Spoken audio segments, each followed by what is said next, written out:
So this prayer is by the incoming president of Xavier University, Dr. Colleen, and I'm not sure how she pronounces her last name, Hanitz, maybe. Anyway, she starts, I believe, in July. So this is her prayer. Loving Creator, we ask for strength, and you gave us difficulties to make us strong. We ask for wisdom, and you gave us problems to solve. We ask for prosperity, and you gave us purpose and brains to use. We ask for courage, and you gave us fears to overcome. We ask for patience, and you gave us situations where we were forced to wait. We ask for love, and you gave us troubled people to help. We ask for justice, and you called us to be just and lead with integrity. Lord, we have received nothing that we asked for or wanted, and yet we receive everything that we needed. For this we give thanks. Amen. Amen. Amen. Thank all of you for your correspondence, especially the many links to extended learning experiences related to understanding and ending racism in all its forms, whether personal, cultural, structural, or systemic. Because not everyone may be able to take advantage of these opportunities, we hope that those who have benefited from attending one or some of these related virtual sessions will be willing to share briefly their content with the group. Just let Peggy and me know, and we will gladly build space in an upcoming meeting's agenda for you. This is how we continue to help one another to grow on a continuous basis. To recap our journey so far, we've shared definitions of some terms frequently used to unpack the impact of racism in our country. We've studied the distressing degree, excuse me, racism is embedded in Western Christianity and in all denominations of Christianity in the United States particularly. And we understand that religion, which should have been a strong force in teaching our equal humanity, actively taught and entrenched opposite beliefs and practices, and does so to this day. We learned about extremist racist groups just in time to see the reality of their growing threat played out before our nation and the world.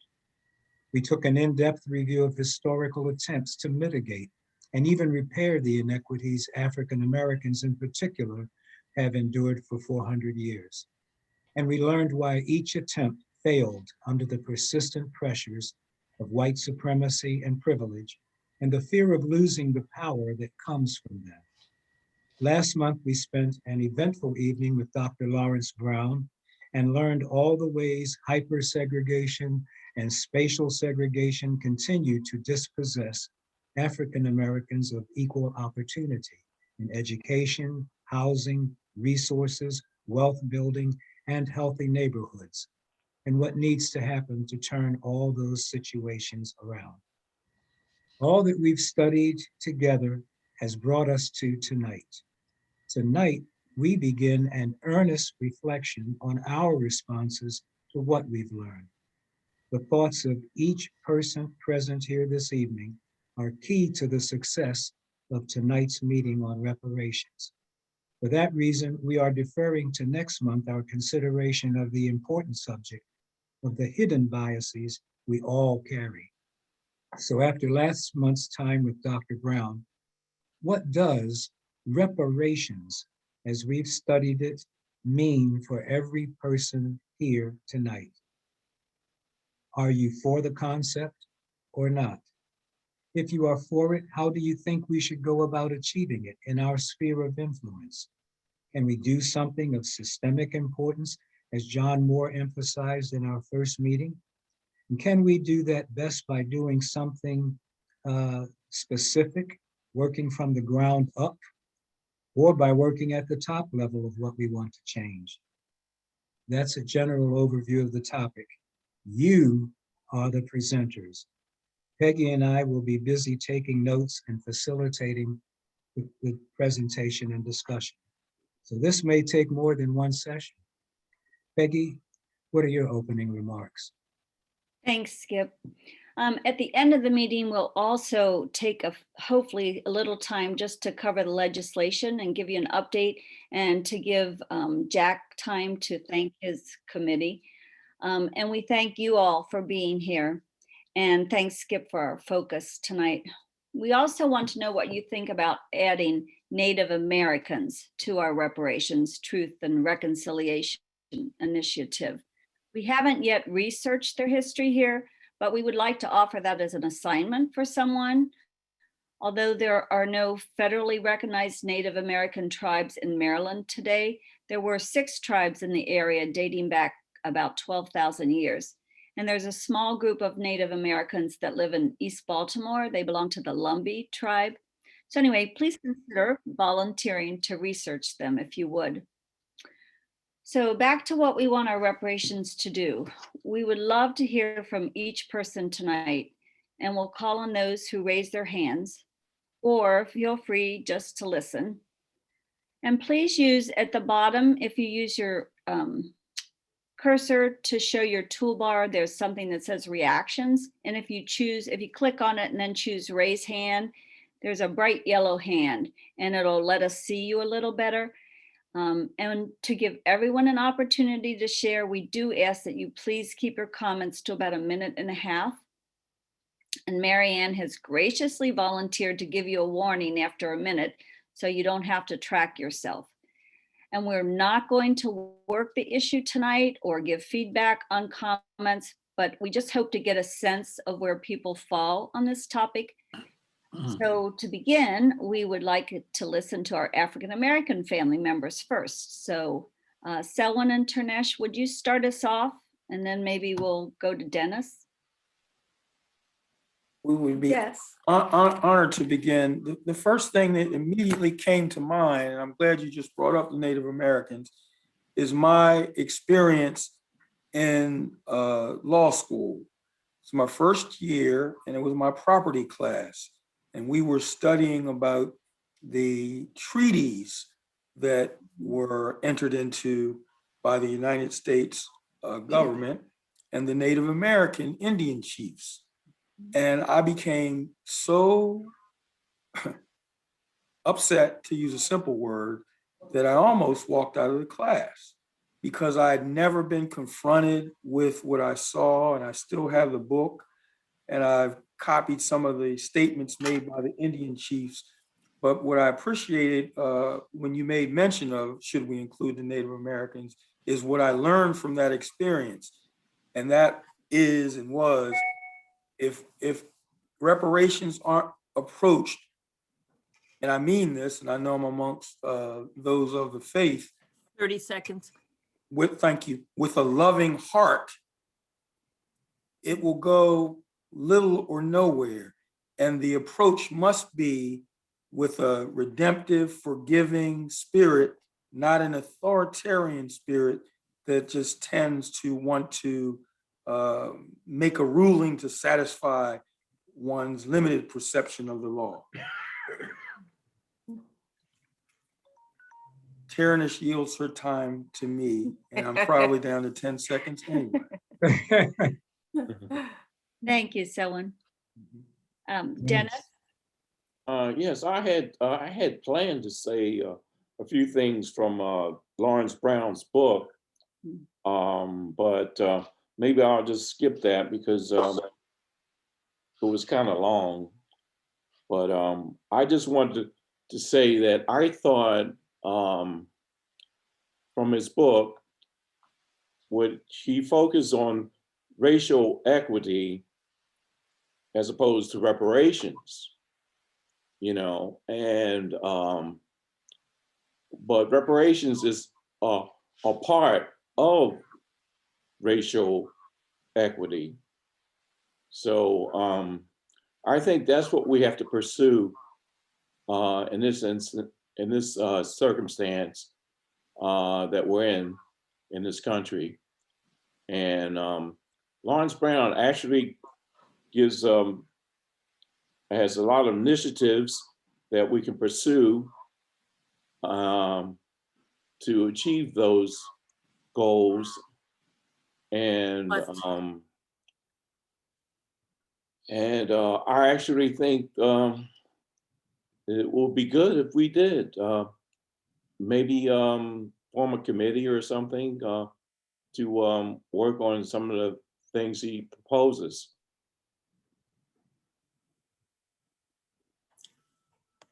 Thank you, Dennis. Mhm. Peggy, excuse me, what would be comfortable? I'm feeling, I turned that off already. I'm feeling very awkward interrupting people. How would you like me to? Well, I don't want to do, Can I make a I suggestion? don't want to do hand motions in case people who are talking are not paying attention to me. Well, why don't you have some flashcards? Just make some cards with, 5 minutes, or whatever, 30 seconds, and just hold it up. Will people see me? I mean, The person who's talking is looking at you. so Selwyn and Dennis, did you mind her telling you that you had 30 seconds left? No. No, that reminded me of when I was taking the bar exam and the guy came around. I was traumatized. No, I'm just kidding. I mean, if there's, I mean, for me to step away and make flashcards now will delay Take your some of the, time. but, all right, if you don't mind my continuing this way, we can keep going. Yeah. Okay, thank you. You were fine. Thanks. Sharon, would you like to comment? I would like to, yes, I'll comment. Mhm. I believe that reparations are due and need to be done. There are many different ways that you consider it. One of the things that came to my mind for the city of Baltimore is I would like to see us try to do something about the tax sale. For those who are not familiar with it, it is a annual or maybe semi-annual. I don't know how many times they do it a year. It's a exercise of the city where they put up properties that are in arrears in taxes. It's kind of a free-for-all grab, but what it manages to do is often put people of color out of their homes for as little as maybe $100 or $2. And it's been going on. It's been criticized this year a lot because of COVID. Seconds. Mhm. So I would like, yes, for reparations, think about tax sale. Thanks, Sharon. And Ternesh, you don't need to give up your time to Selwyn. Would you like to have your own time? Speak about education. And I think the way understanding, which is, this is wonderful start, I would say.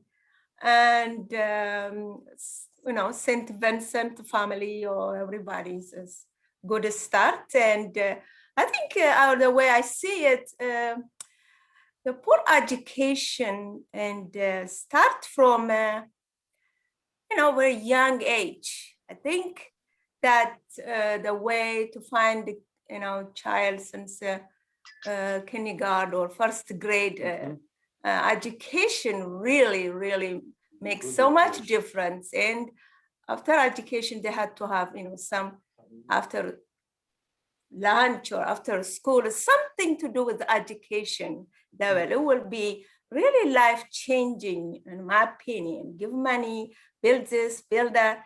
You just, if you give them education, nobody will take it, and then you keep as they do, anything, even a bus boy or something they do. Now technology goes so far, and that would be good start, in my opinion. Thanks, Ternesh. You're welcome, Peggy. Come on, let's just throw it out. Yeah. So anybody else like to speak? I think, do we have any other? Okay, Rita. I have 3 points. First of all, I agree with Ternesh that education is the way to go. I think there are 2 things that I've thought of. For one thing, the best schools and the best teachers should be enticed to go to Baltimore City or any schools that are struggling. And the classes should be cut in half They should have small classes, and if they've got to build more schools, that's fine and dandy, because then there'll be new schools instead of schools that might be falling apart. But I think that's where to start with the youngest of the children. So it's like, just like Ternesh said. Secondly, I think that individual monies going to individuals can be very divisive. You've got people that were Chinese that came over, and they're still fighting for a lot of their own rights because then they came over 100 years ago to build the railroads. And you've got plenty of Seconds. people who are from the southern half of North America who are fighting for their ability to even stay here. So there are a lot of poor people, and I think it's going to be divisive. And I think we should all be active politically to change laws that really, what do I want to say, suffocate the African Americans in so many ways, whether it's buying a house or whatever. Okay, thank you, Rita. Mhm.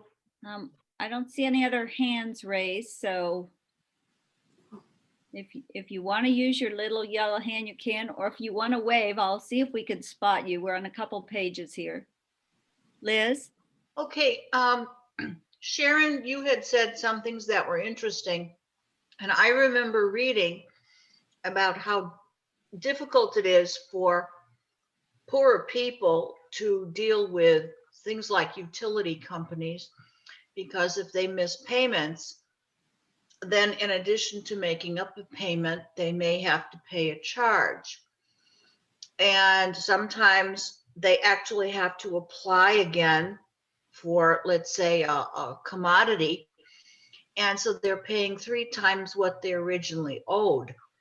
And I wonder if there is any way that we can take a financial burden that would apply only to the poor because of their lower income status and be able to get rid of this. And maybe a lot of you know much better than I do, but what if your power is turned off by BGE because of 30 non-payment? seconds. How easy is it to get back? And I hear in many cities it's much tougher for poorer people. So maybe we need to start removing the financial burdens of being poor in small ways. And that's my thought. Thanks, Liz. And I think Kathy has her hand raised. You're muted. I can't find her, but Oh, I here. see it. Unmute yourself, Kathy. Which I'm Kathy? sorry. This is about education, but it's about education of adults. When I think of climate change and how we've come around to agree that yes, it's taken a long time. I used to worry terribly about climate change deniers, but I don't anymore. I think it's just too evident. So I think with the problem with African Americans that people don't understand, a lot of people don't understand. They think racism is gone. You know, it's, what are you talking about? Why do you say we're still racist? I think in order to do reparations, we need some kind of buy-in from adult communities. Maybe I'm wrong. I don't know. Maybe we can go ahead with reparations without it, but I think you need some understanding. And I think, I don't even know how you get to that. Like Dr. Lawrence's book was terrific, but how do you get that out to everybody? I mean, there's just facts, one fact after another. You just can't miss it. Is it letters to the editors that you write? How do you get that out there? How do you educate? Thanks, Kathy. Mary? I always felt that because in the African American community that there were a lot of single mother families and they had low paying jobs, and one of their biggest difficulties was daycare. And I felt that there should be free daycare, whether it be before and after school daycare or some type of free recreation assistance for children, that they're on the streets before and after school without parents. And I thought that free daycare or free assistance for to keep children occupied in a healthy manner, to keep them out of gangs and whatever. I thought that that would be an important assistance to families. Thanks, Mary. Jerry?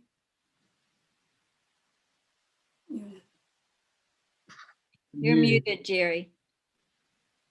You're muted. You're muted. Yeah, a couple of things. One, yes, I am for reparations, and I am for it locally and nationally. And I think we should follow HR 40 at the national level and really encourage our legislators to support this. It is simply at this point about studying the issue and understanding it.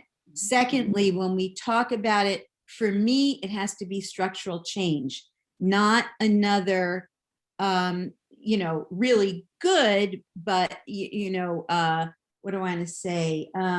Assistance program. I think it has to be structural, not simply let's do something to, help alleviate the immediate problems. And so that, those are my off the top of my head. I can't tell you what that is, but there are a lot of 30 things, seconds. a lot of things that have been done by a lot of excellent agencies and programs. I've said this before. This has to be different. It has to really get at the root of those things that are holding people back, and not just a relief program or a small economic assistance. So, Thank you, Jerry. Eileen? I'm a little new to this group, and I don't know if this has been discussed before, but it occurred to me in one of the last meetings I was on, and then today again, when I was listening to NPR on the way home from seeing my dad, that poverty is a public health problem, that children's brain development and nutrition and all that stuff, and you guys may have covered this already, but it made me wonder what the big health systems in Baltimore are doing. Hopkins University, besides taking care of the people when they get sick and get all their comorbidities, like I'm sure there are some programs going on, and I don't know what the status of their neighbor status is with their in those neighborhoods and stuff. But, nutrition really comes to mind for me in terms of child development. I mean, a kid can't sit in a classroom if he's hungry, and their brains don't develop if they're not getting the right food, and then they're, destined for health problems. So just throwing that out there. Thanks, Eileen. Janice? You're muted, Janice. Unmute yourself. If you think about the programs that they had in Rwanda and South Africa and Germany, the initial move was acknowledging that something wrong was done and acknowledging that a crime was committed against people. And it seems to me that somehow that's where it has to start. And then, these other, and I agree with Jerry about the reparations being systemic, because the initial damage that was done was systemic. But I think that some formal acknowledgement, I think that's where it has to start. Thanks, Janice. Marianne, did you have your hand raised? I did. I was thinking about, what you were saying, Eileen, about the port of systemic health nutrition, and I don't know if any advocacy could be brought to bear on the larger grocery stores. Marianne, could you repeat that again? You broke up a lot. We couldn't really hear what you were saying. Please. Try it again. Oh, We'll okay. Can you start hear your me time now? off fresh. Yeah. I'm not going to take that much time. Can you hear Yes, we me? can now. Yes. Yes. Okay. Given what was said before about public health and nutrition, I am wondering if some kind of advocacy could be directed toward getting the grocery store chains, who normally are fearful of taking the risk of setting up a store in a place where there is, food insecurity, food poverty, if we could somehow get people like the Giant or Safeway to risk allowing people to have healthy food. Yes, And that is all. Thanks, Marion. good, good. If there are other hands, I'm not spotting them. Just said good. We can go around now for a second. Pat, here we go. Unmute yourself.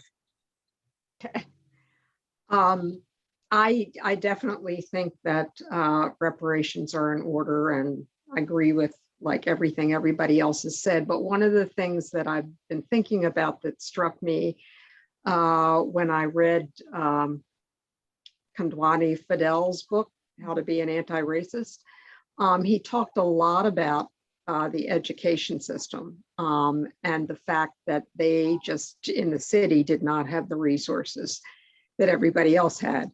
And that, for them, like reading Shakespeare was like, what did that mean to them or for them?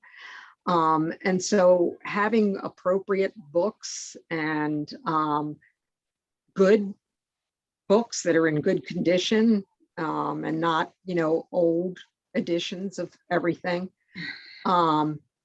providing those kind of resources, I think would be a good way to make reparations because education is so important, for everything else in life. Thank you, Pat. Any new hands? Mickey? Yeah, I agree that reparations are definitely in order.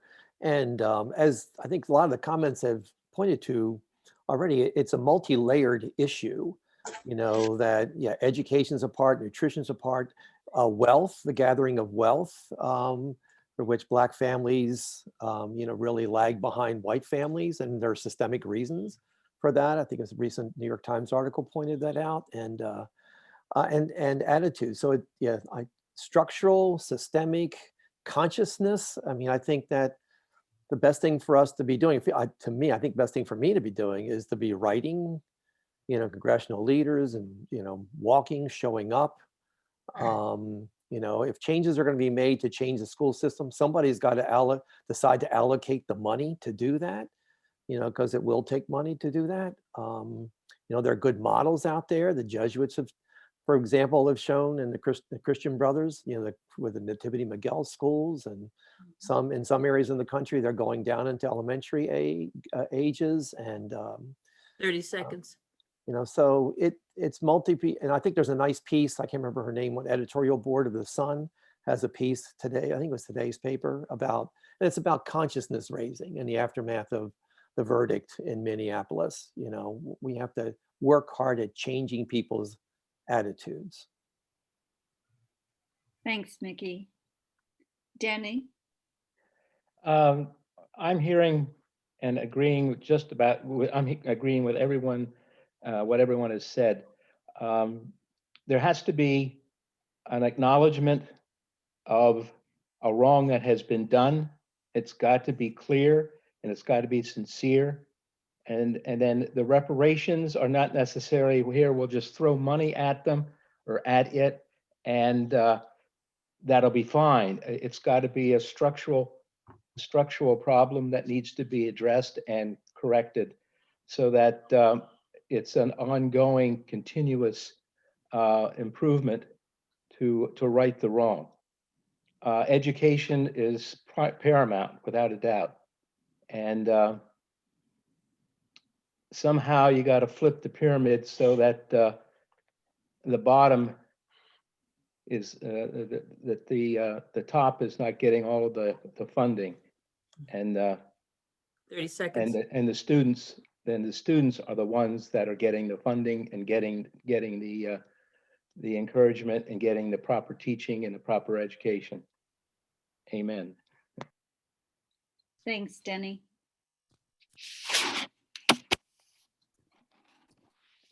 Anybody who hasn't spoken yet? Jody? Let your sister speak, Peg. Not on my page. Sorry, I didn't see her. Put her hand up. I just wanted to bring up that in Boston, there's a new newspaper that's going to be coming out called Unbound. It's actually going to be a throwback to the Emancipator, which happened during the original abolitionist movement. And I don't know what's happening in Baltimore with this, but I was actually wondering, even connecting with that, they're going to be sending out a newsletter every 2 weeks about what's happening in the Emancipator, which is the Unbound in the, and the Emancipator, I guess the Unbound, I think, is the newsletter. I'm not sure which is which, but Ibram Kendi is on the board. I guess there's I think there are 4 people that are on this board of this. It's new, it hasn't even come out yet. But they're trying to connect what happened during abolition, those essays and things, with the anti-racist 30 solutions seconds. to systemic racism that exists today. So they're trying to connect the two things. So I don't know if something like that is starting in Baltimore also, or if there's even a way to, get the newsletter. Part of this is about people finding out, and recognizing what some of the disparities are. Maybe that would be a way I can find out more about it. But Thank you, Jody, and I'm sorry I didn't see you right away. quite all right. I would have called on you first, of course. Family favoritism. Anybody else? I did raise my hand. Tom? I wanted to just make a comment about some of the things. Janice, you mentioned something about in Rhodesia or African countries and things like that. I did hear an article about on NPR, and it was not necessarily an issue of making apologies or anything else like that. It was simply an issue of acknowledgement. That was because when you start to get into apologies, who's apologizing to who, when, where, but it was simply an acknowledgement that something happened in the past. And so I think that along that line is something that is probable or should be done. As to the reparations and educational, there was an article, and Georgetown University owned up to their issues with their racism and their selling of enslaved people from the Maryland area down 30 to seconds. Louisiana. And so their means of reparation was to offer education to the survivors and to the members of those families directly, not necessarily all across, but just to those the victims of those individual families. And to the issue of power and BG&E and things like that, that's a Public Service Commission issue, I think. Yeah. Thank you, Tom. Can I throw just one other quick thought in there, just about piggybacking on Tom, like have any of the universities done any research on this? I mean, is it that new, or have people been considering this kind of thing for a while? And I just wonder if there's any research. I mean, it'd be nice to make some database decisions or research-based decisions. I don't know if we want to wait 10 years for research to be done, but just throwing that out there too. Thanks, Eileen. Anybody we haven't gotten to before we let Jerry and some people? Yes, Phil? I'm going to try to thread 3 things together that I'm still noodling with, and they've sort of hit me in the face. Uh, One was for the first time I heard somebody describe the pandemic not as global, but a species-wide pandemic. And somehow that put a very different spin on it for me. And I'm spending a lot of time working outside this country still. And then I came across a quote from Arundhati Roy, which says the pandemic is a portal. Historically, pandemics have forced humans to break with the past and imagine the world anew. This one is no different. It's a portal, a gateway between one world and the next. And then the third little bead here was hearing Reverend Al Sharpton talk about one of the first big rallies he had, I guess this summer, where he said he looked out, and this was in Washington, and he saw a third of the attendees being white. And there's something about what we need to do for the globe so that we all can live here, that, you know, something that's greater than any one of us, that's greater than the sins of this country, that's greater than the short history of this country, but finding a way to put this great energy now into visioning a new world where we're standing side by side, trying to save the species, because I think we're in danger. Thanks, Phil.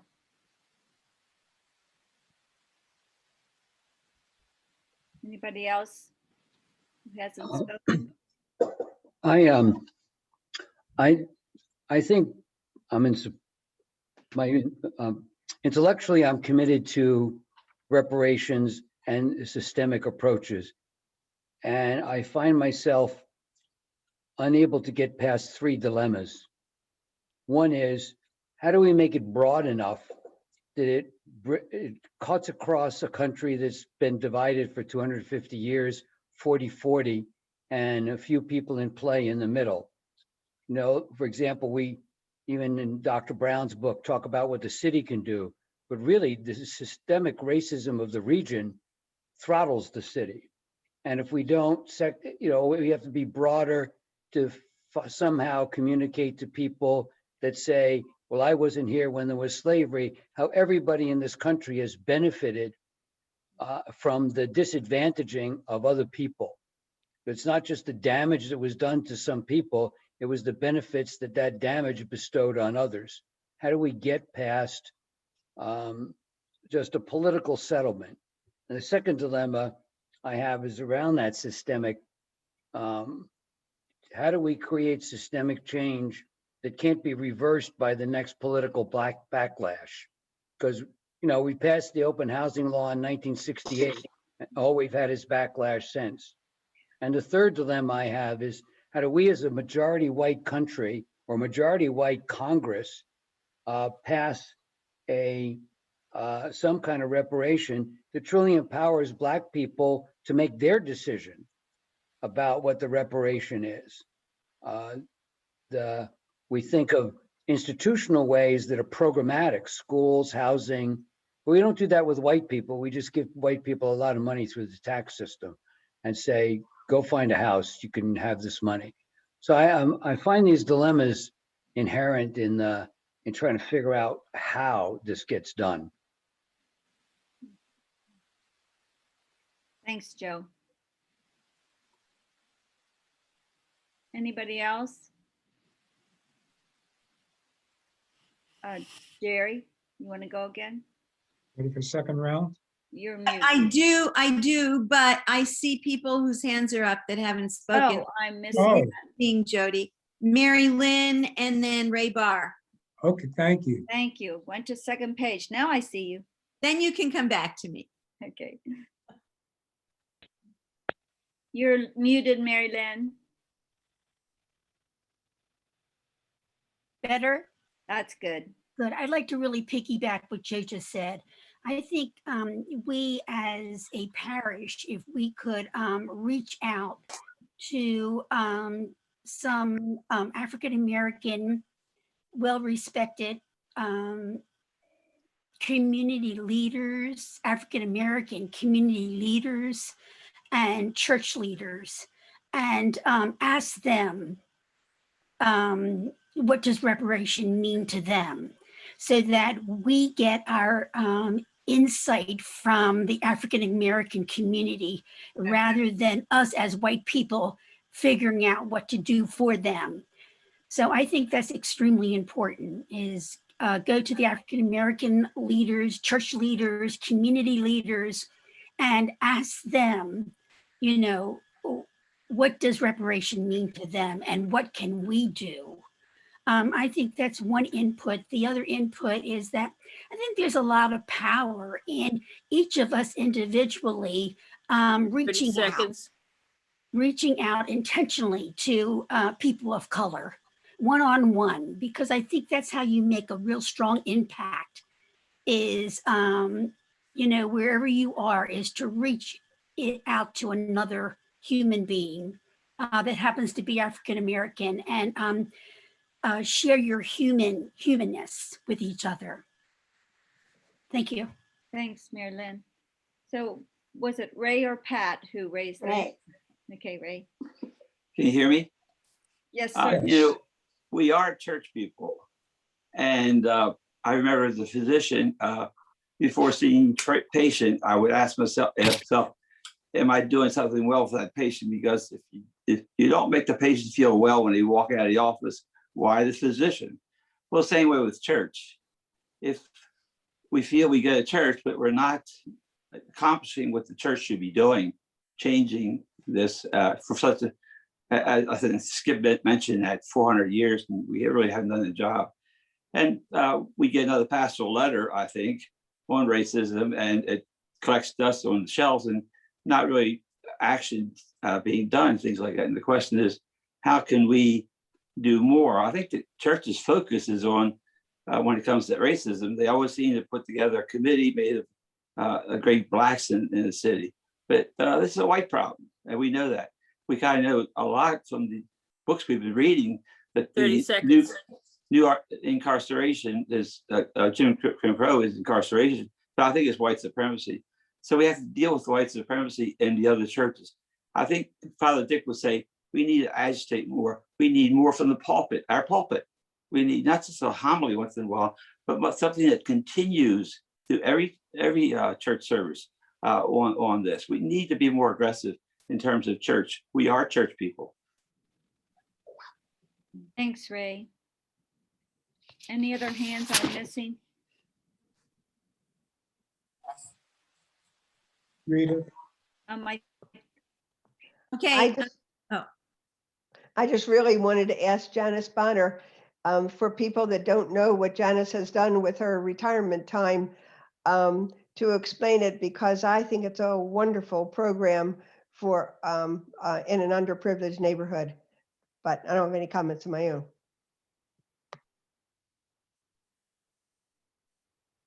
I appreciate your suggestion of that, Rita, but you know, I think maybe that's for a different setting, because I don't really see that as being reparation. Thank you. Jerry? Yeah, so I want to sort of piggyback on what Joe McNeely said, but also Ray Barr. If I really love the concept of, if we wanted to do something around education, right? So reparations in terms of as Georgetown did, or other examples. I love that. But if we are really going to have structural change, then it is the white supremacy that has to be tackled. And that is a form of reparations. And one of the things as church that I think we could do is strongly advocate for a serious analysis of the curriculum in the Catholic schools of the Archdiocese. I really would love to see that. Interestingly, I've been involved in a book club of my high school alumni, a Catholic girls' school in New Jersey, that is reading Caste. The alumni has been invited to 30 seconds. read the book Caste because they had a major incident at the high school. You have no idea what they have to go through at the school to get the book introduced into the curriculum. And so they're going to test it out among their high achiever junior class. So I think if reparations is going to have to start with a change in us, and we start that with the schools, the children, and their parents. And I would love to see us try to advocate for a real overhaul of the curriculum to learn all about the stuff that we never learned about in school, including redlining, white supremacy, all of that stuff needs to be in the curriculum. Thanks, Jerry. And Jack, did I miss your hand up?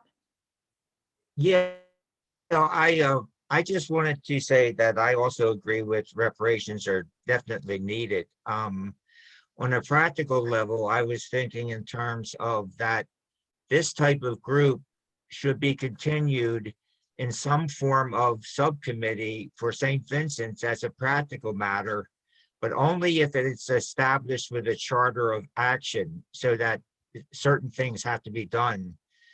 And I'd also like to think that we could maybe do some larger scale mentoring of both the young and young adults to try to help things along. Thanks, Jack. I think, Mary, you had your hand up again. I was just going to say that when my daughter was in 4th grade at Bishop John Newman in Highlandtown, three essays on the wall that had A's on them were for Catholic Education Week and why my child goes to Catholic school. And it was because there are no Black people in this school. Wow. So we talk about revamping the Archdiocese schools. That would be one of them. Thank you, Mary. That's when I removed her from the Archdiocesan schools. Horrible. Thank you. Yes, Anne? I attended the Ignatian Solidarity Network meeting today that was sponsoring St. Ignatius, the Catholic Church in Baltimore. And I was really interested in what they were doing.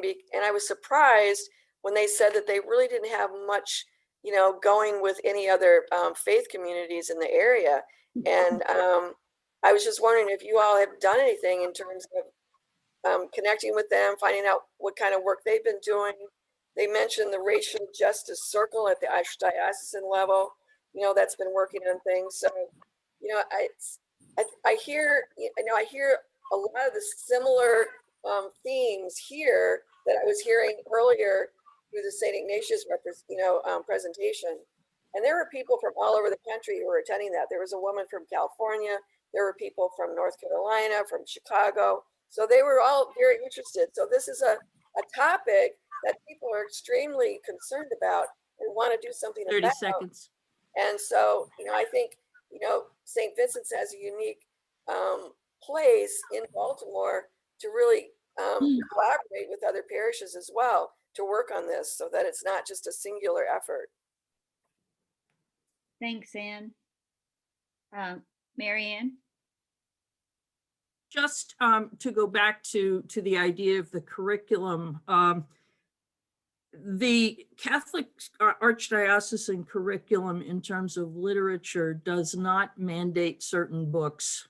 There are lists of suggested books. And yes, I was at NDP, but I know other teachers in Catholic schools who have been given the choice to include books about people of color.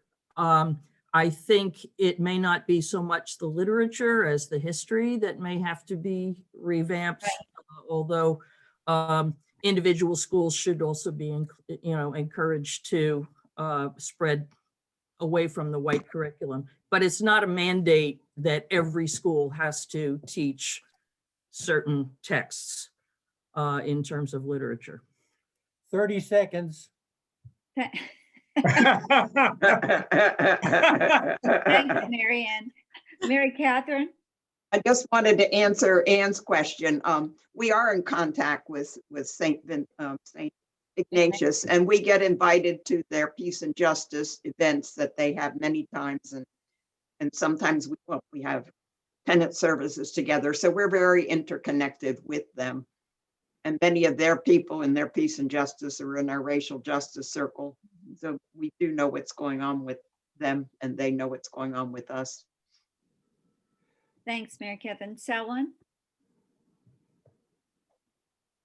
I've been inspired by the wonderful comments, but as my dear friend, as a world traveler, spoke about threading a needle, I just wanted to briefly speak to one thing that I'm hearing, almost an undertone. When we speak of reparations, my dear brother McMullen spoke about not just throwing money at a situation.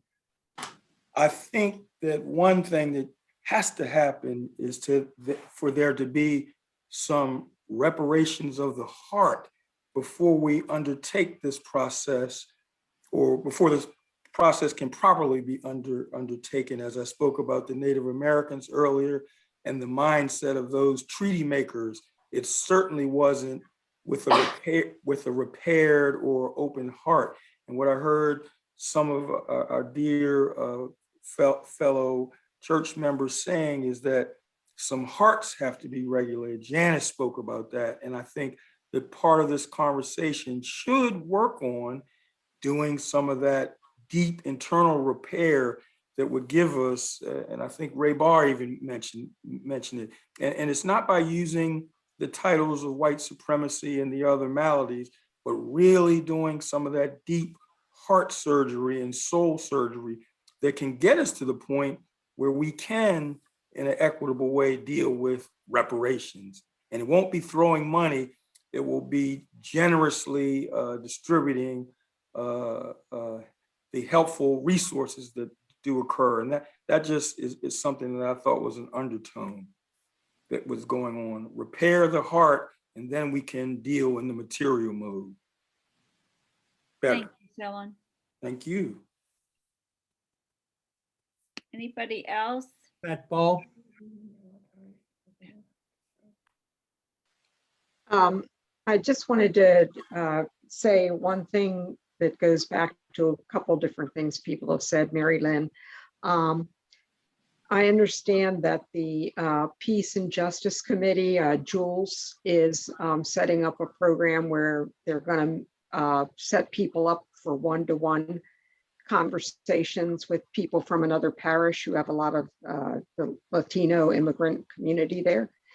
And something like that with another church, a Black church, where we could have one-to-one conversations with those people and get to know them on a more personal level, would be another way to connect and to acknowledge the needs that we see there, and just to form a more personal connection and understanding of each other. Thanks, Pat.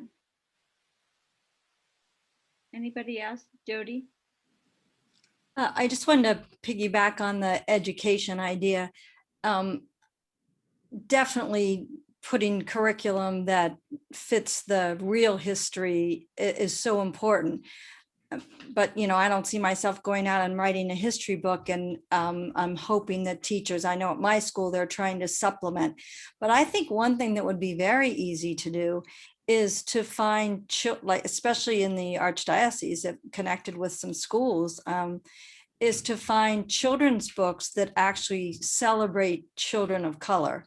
So that concept that, from young, they're seeing both children of color in their books and white children in their books, and we actually celebrate the positive associations. And I would imagine, I don't know children's books, maybe some of you do from your grandchildren, but I would imagine that they're starting to come out with a lot more of those. And 30 seconds.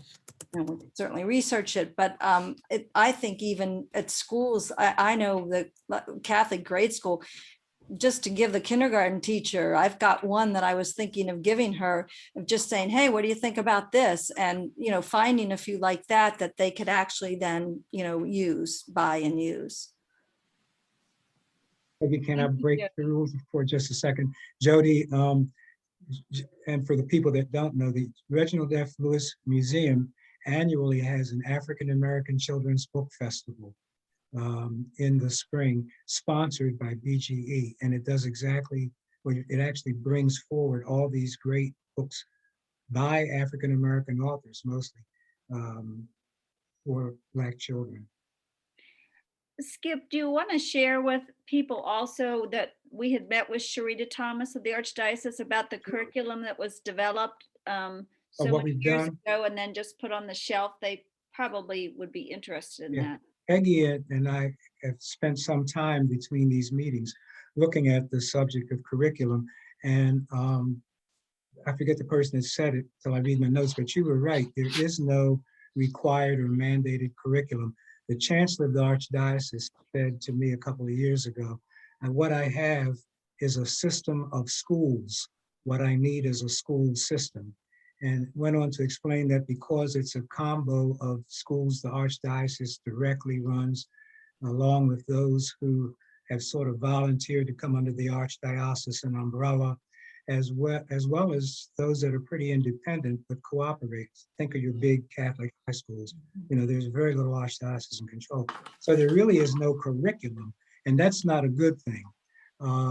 And so you have these 4 urban schools, and you have some parish suburban schools, and you have pastors who, through canon law, have a great deal of authority over what goes on in their schools. So building a real Catholic school system is going to be something that people need to seriously get about.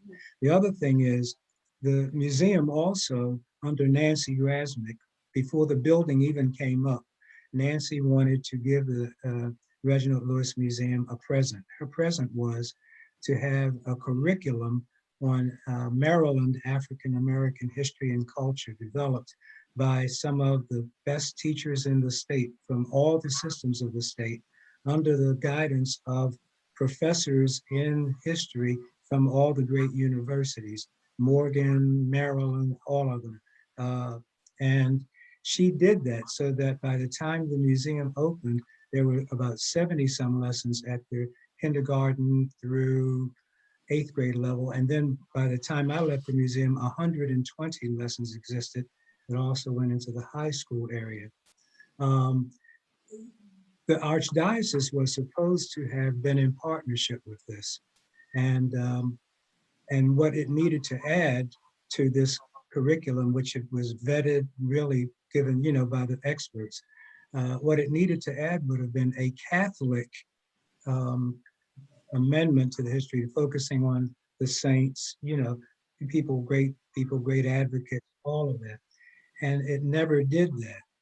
In fact, at one meeting when Cardinal Keeler came sort of to celebrate this partnership, he was stopped from actually making a final commitment because somehow or other the Archdiocese thought that the museum was going to do its Catholic history. Now, I don't know what would make them think that we had those resources. So that's just giving you a brief historical update on the stop-start, do something Catholic-lash that goes on and the problems that we would be working with trying to get. Skip did give Sharita a whole disc of the whole curriculum and encouraged her to use it in the schools. And to So really, if we could work with the superintendent to really, and anyone can get it through MSDE, go on their website, and I think they have a link to it and whatever, so. Calvin, is that an old hand raised or a new hand raised? Audrey, I see Audrey's hand. Oh, okay. Audrey? Yeah, I've been listening. 20 years ago when Bridge started, they looked at it as a tripod in the area. 3 areas that really needed focused attention, and that was housing, education and job development, and transportation. Nobody's talked about transportation tonight, but I want to leave all those together because everybody's been talking about all of those and how they impact structurally problems that we see and problems that people of color are experiencing. I want to talk about what we as a community can actually do. Okay, as a community, and that is, we as Christians, we witness. And one of the things that we can do is, thanks to Dick, there's been a lot of research done on the historical record of St. Vincent's. We can talk about, we can have a press conference and own the problems, own what St. Vincent's did in its past. Because I can tell you, we probably had people sitting in the pews who owned slavery or benefited directly from it. And we can own that problem. I think people have talked about the thread that goes through here is changing the hearts and minds of most of the white population. And if we model owning the problem as a Christian community, I mean, we can't wait for the Archdiocese to do this. I'm sorry, I'm too old for that. But we don't need to wait for them. We have our own agency at St. V's. So I would just put that on the table. Thanks, Audrey. Thank you very much. Selwyn, is that an old hand up or did you put that up again? Well, you're muted. I didn't put a hand up, but I wanted to put a hand up when Audrey said what she said regarding changing the hearts and minds. And as our dear Dr. Barr knows, if your heart ain't right, nothing's going to be right. Thank you. Jerry, is yours a new hand or an old hand? I want to piggyback on, my hand was up before Audrey spoke, but I do want to piggyback on that. I think that's a great suggestion. Because I think, in going to what Selwyn said, a lot of the education that we think, we've talked about that's relevant has to do with uplifting the African-American history and community and contribution. And but I think the history that needs to be taught to us as white Americans is what we did and how we contributed, because that's where the change has to come from, to understand the manipulation that we went through. And I was reading something that talked about the Americanization of Europeans who immigrated in the 19th and 20th century. That Americanization had to do with where they should see themselves on the caste system as being above anybody of color.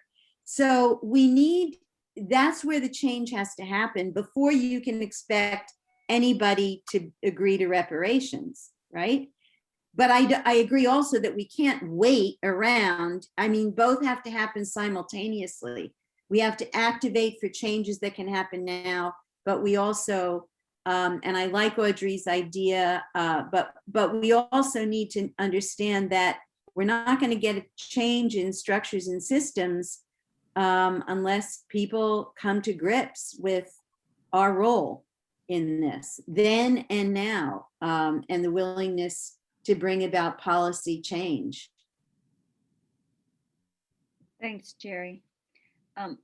We've heard a lot of talk about the structural and systemic, and one of the things that we did want to do was cover a little bit of legislation. I didn't see any other hands, but if I miss someone, please stop me. Okay.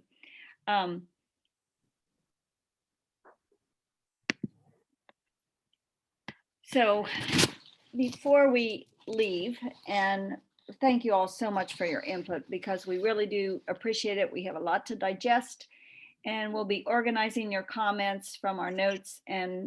But we also want to thank a special team that worked hard on the legislation, which is to help some of those systemic and structural. So Jack, would you like to recognize your team? Well, I just want to acknowledge and recognize Audrey and Mary Lakaitis, who, you know, without their organizational ability, their persistence, their hard work, none of this would have gotten done. We had some fun. We learned we learned a little bit about Maryland government, but that it was a good time. So we were grateful for a good job that you gave us to do. So thank you. And also thank you for your support and advice all the way through the process. So that was it. Thank you, Peggy. Thank you, Jack, and thank you, Audrey and Mary also. We really do appreciate it. And also thank you to everybody who did sign on to either the legislation or the not economic, what am I thinking? You know, the environmental justice issue, because there were so many. We also want to thank a special team who volunteered to kind of work on this reparations on the side, not in this forum, but also to maybe come back and give us some suggestions too. So we thank that group, and we'll discuss more about that. But I thought you all might be interested in some of the legislation that was passed, or not passed, at least it was passed the House and the Senate and went to the governor. Would you all like to hear about some of the things that really might have an impact for some of us? Okay. Yeah. I'm going to share my screen so maybe you'll be able to see. So a couple of really good ones, the House Bill 1 and Senate Bill 1, which is Historic Black Colleges University, and House Bill 1260, which actually funded it. So there will be some money going to those, which is very good. I'm not going to talk about all these, but House Bill 16 was correctional services, and that was for immigration detention, dignity, not detention. You might have heard that phrase. And so that went to the governor. And then the right to counsel, which was House Bill 18, that was a big one to allow counsel for tenants that are threatened eviction. Mandate warrants for ICE. They have to get a warrant now to review MVA data. So that was a big win. House Bill 90, that was affirmatively furthering fair housing, both in the state and the local. House Bill 97, that was the Digital Connectivity Act of 2021 to try to get internet to some of the communities that don't have it, and that'll definitely help with education. House Bill 104, that was a landlord-tenant non-renewal of lease notice requirements, so better notification before they try to evict someone.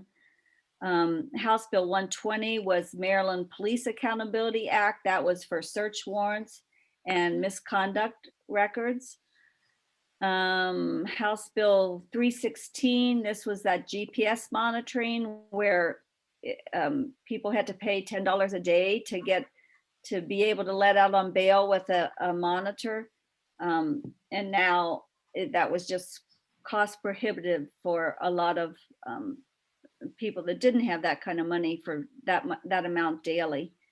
House Bill 409, that was the Juvenile Restoration Act, where there was no life sentence for a juvenile without the possibility of parole. That was actually vetoed by the governor, but overridden already, or I guess it had enough votes to override. House Bill 463, that was Maryland Health Equity Resource Act. And that meant that extra health care for poor health communities. So that was really good. House Bill 581, Maryland Essential Workers Protection Act. So that was a critical one that we worked for also. House Bill 670, this is the one that had a lot of discussion on police accountability. And this is the one that repealed the Law Enforcement Officers Bill of Rights. House Bill 991, this was for urban tree solutions. Now Act it was called, it was for 500, I think it's 5 million, but over 10 years. So 500,000 sustainable native trees in underserved areas. House Bill 1048, that was election law voting, permanent absentee ballot lists, drop boxes, reports. So that was a good one for those who were concerned about voting. House Bill 1207, that was a Commission on Environmental Justice and Sustainable Communities. Hey, can you scroll your? Can you scroll it up, screen, Peggy? I'm sorry. Or put your cursor where you are. There we go. House Bill 1210, that was the Board Executive Leadership and Mission Corporate Diversity. This bill prohibits corporations from qualifying from some benefits unless there's representation of underrepresented communities in governance and or leadership, and requires the Department of Commerce to develop, maintain, and publicly post a state equity scorecard for corporations. House Bill 1211 was a pre-seed builder fund. It's to support and develop startups by disadvantaged entrepreneurs. And House Bill 1213, alternative methods to determine creditworthiness of for financial institutions. And another one that addressed the redlining was the 1239, which was the Department of Housing and Community Development, money to cover appraisal gaps in redline communities. And then there were several under the Maryland Police Accountability Act of 2021. So 71, the Senate bill was for body cameras, use of force, employee programs, and then Senate Bill 600 was the prohibition of some of the military equipment, investigation of deaths by police, Senate Bill 786, control of police department by Baltimore City. Now that does have contingencies on it based on funding and a couple other things. And then from 2020, there were a few that were vetoed and were overridden. One was the House Bill 1300, which is the blueprint for Maryland's future, the Kirwan Commission legislation to rebuild the public school system. Senate Bill 684 was the Women's Rehabilitative Release Center. And Roll up. the Rehabilitative Pre-Release Center. Am I too low again? Yeah, scroll up. Roll, please. Sorry. I can see it. I thought it was on there because I could see. Can you see it now? It ends with Senate Bill 706, the Violence Intervention and Prevention Funding. So, and I don't know why there's a P after funding, but it shouldn't be. So anyway, so that was some good legislation. There are many more, and I didn't even read all the ones on this list that I was kind of tracking, but some success. So some of that stuff will address some systemic things and some structural, at least temporarily. So let's hope that it makes some difference. So we really thank you, all of you, for your commitment to making these changes, because they definitely were critical.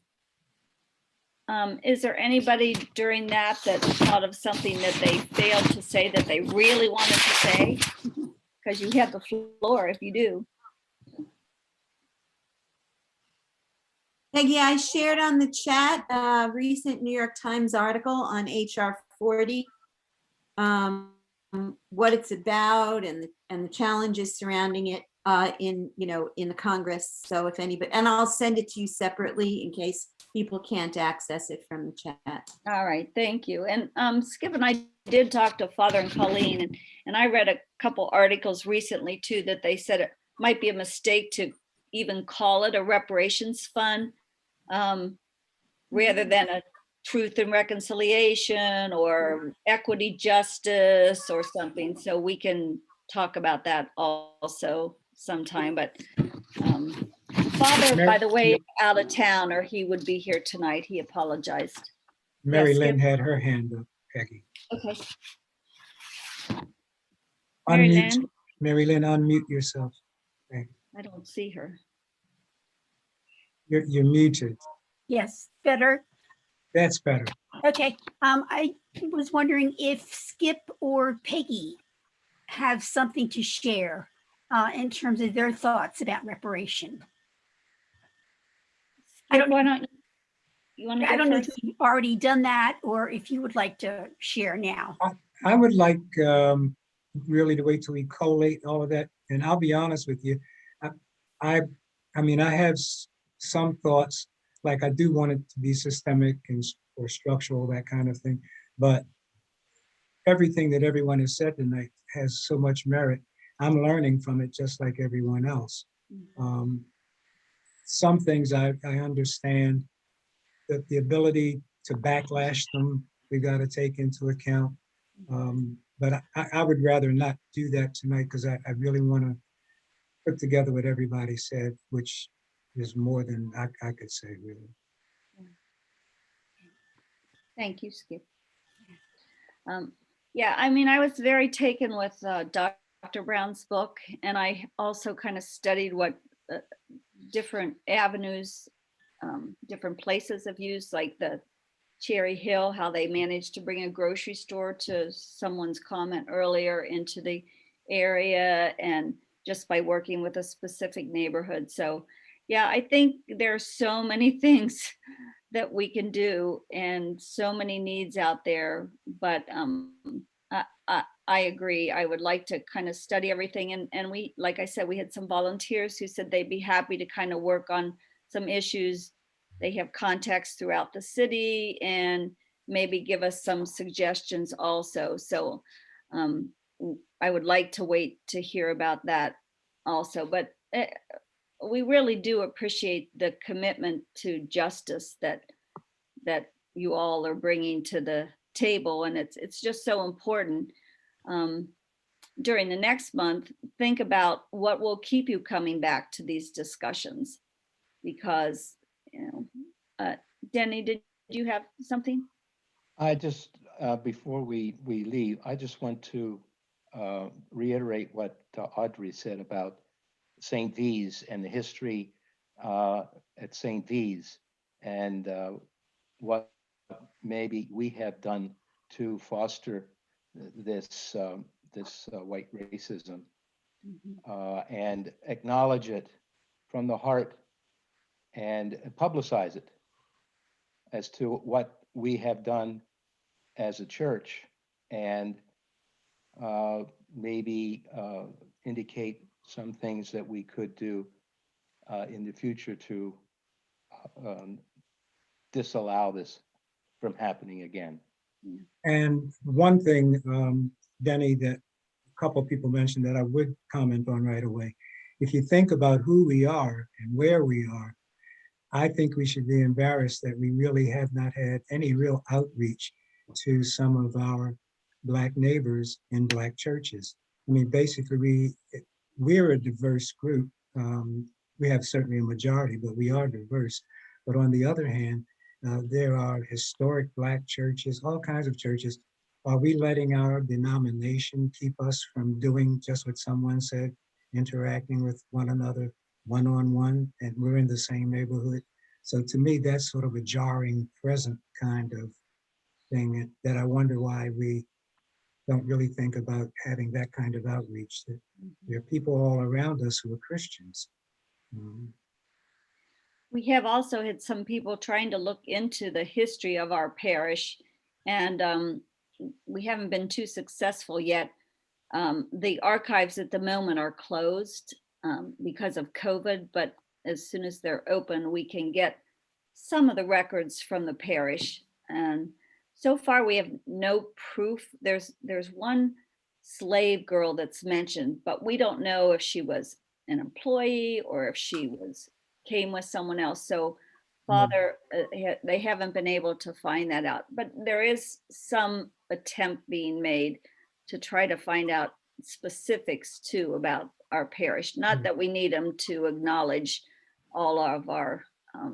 And someone in our church is working with the archivist. What Peggy and I did learn is that all the records, historical records, are now kept at St. Mary's in their library. And somebody in our church is working with the archivist trying to find some of this. So if we could draft that person into sharing with us, that would be a really big deal. Oh, he's on. Actually, I've been in those archives. We did it when we were trying to get the cemetery set up. You know, to find out when it was bought, how it was purchased, what the parameters were on it, and all that. But I'm not sure we have to get, you know, team of rivals level historical research here. We can just look at the architecture in the church. We had a balcony. Now, why did we have a balcony? You know, what, you know, we had 2 tiers of citizens coming to that church. And the choir wasn't in that balcony. Free. That's right. It was not for the choir. That's right. Mary Catherine? Brother Ray told me one time that he was going to contact another Catholic Black parish and try to have them and us do our racial justice circle together in a dialogue, but it never really happened. So I never got back to him to find out what happened there, but he did talk about it once. So maybe that could happen. Tom? Well, I was just going to say, you know, as to the discussion of getting together with other parishes, other churches and things like that, I think there was some type of a comment that Dr. Martin Luther King Jr. said many years ago that 10 o'clock on Sunday morning is the most segregated time period of the week, where everybody is in their own individual churches and nobody is talking with each other. That's right. And that should change. I think Skip's point is well taken, though, that you know, we could be waiting around until we get a Catholic Black parish, but why do we have to do that when there might be opportunities to speak to other communities near to us as well? Anybody else? Talk. Okay. All right. Bill, I think. Carol? Yes. Father Dick pointed out just a little architectural note. There were 2 balconies. The white people sat on the floor, where most of us sit, and there was a second balcony for free people of color. And then the very top one was for slaves. We could put up some signs. You know, we've been trying to find proof of that because they're in the history that when we met with Colleen and Father, you know, the book the history of our parish, it never specifically says that that's what it was for. They draw the conclusion based on the other churches in the area. So we went through the entire book and there's nothing that proves it. And but yeah, we haven't given up on that piece of it yet, Carol, but because that was my understanding too. Well, yeah, Father always said that we had, you know, slaves in this balcony and slaves in that. So I don't know, but they are hesitant to put anything out there that they can't verify. Becky, I think you should share your idea about art that we also brought up when we met with Colleen and Father. Yeah, and I think we discussed it before on here that we really would like when you walk into our church to see some pictures or saints of people of color. I mean, of course, we should have that. So anyway, we have been discussing that, and I told Skip to rate his basement for pictures, but because he always has really great ones on the wall when we meet. But anyway, so if anybody has any that they think would be lovely for our parish, I've already checked out the spots where we can put them. There are plenty of spaces in the gathering. Mine aren't the kind you'd want to put in church. I lost my head for a minute. Peggy, you know, Brother Mickey McGrath, who gave yeah. us the license to use for the Catholic social teaching, does marvelous work. Yeah. Native American saints of color, as well as African American saints of color and Hispanic. Right. I don't know Yeah. how expensive that would be, but he, you know, is very diverse in his subjects. And maybe when they close James and John, I'll take back the picture of the Holy Family. Mary Catherine, That- I was going to ask you if you could get that. Yeah, because it's an gorgeous. Afro-American Holy Family that Janet McKenzie does. And Yes. it's Wow. really beautiful. Wow. In fact, I was thinking we should call the principal before she gives it to somebody, or they take it to the new school. Say, we wanted to put in our parish. I can always Exactly. get another one if she's already promised it. But Yeah. it is beautiful. We did discuss that already, that we'd like that. That's funny. Okay. So just to remind you, oh, Rita. I was going to say that Arthur Jones has written a very good book about Pierre Toussaint. He was African American, spent most of his life in New York, well, his later life in New York, and finally became a freed Black man. But anyway, he's up for sainthood, and it might be an interesting book for a lot of people to read. Yeah. Future Church has a whole series on Afro-American saints. Yeah. And let's hope Mother Mary Lang. Yep, that's in there.